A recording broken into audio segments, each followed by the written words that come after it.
Hello বন্ধুরা, আজকে শুভ নীল ষষ্ঠী। আর নীল ষষ্ঠীর দিনে আজকে রাজশ্রী পিসির ছেলে জন্মদিন ইন্দ্রনীলে। তো আমরা সবাই মিলে এসেছি রাজশ্রী পিসির বাড়ি।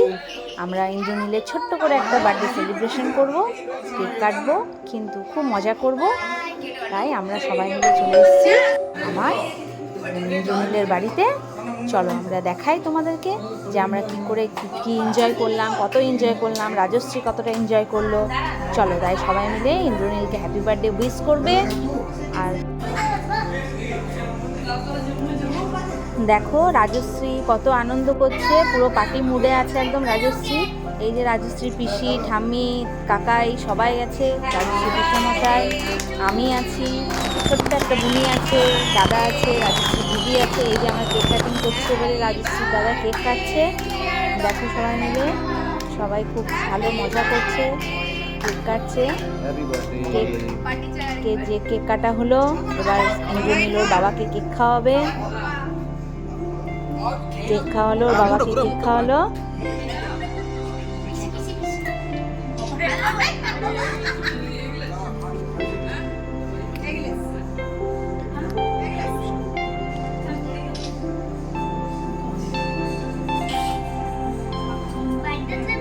দেখো সায়নের বাবা কেক খাওয়ালো। আমরা সবাই ইন্দ্রনীলকে সায়ন বলেই ডাকি। সবাই মিলে ওকে কেক খাওয়ানো হচ্ছে, সবাই কেক খাওয়াচ্ছে। আমরা খুব আনন্দ করেছি কালকে। আমার রাজশ্রী তো খুব খুশি দাদার জন্মদিন পার্টিতে কি আনন্দ করে। সায়নের মা ওকেও কেক খাওয়ালো, সবাই মিলে ওকে কেক খাওয়াচ্ছে। সায়নের মাকে কেক খাইয়ে দিল। আমরা সবাই খুব এনজয় করলাম। যদি তোমাদের এটা ভালো লাগে ভিডিওটা, তো প্লিজ কমেন্ট করে সায়নকে একটু হ্যাপি বার্থডে উইশ করবে। রাজশ্রী বসে আছে, রাজশ্রী দিদি রাজনন্দিনী। এই সায়ন দাদাকে কেক খাওয়ালো সবাই। এটা আমাদের ঝিলিক ম্যাম কেক খাইয়ে দিল। এটা আমাদের ছোট্ট একটা পুচকি সোনা, ও খুব আনন্দ করেছে কালকে। এই যে সায়নের ঠাম্মি সায়নকে কেক খাওয়াচ্ছে। সায়নের ঠাম্মি সায়নকে কেক খাওয়ালো, সবাই মিলে কেক খাইয়েছে সায়নকে।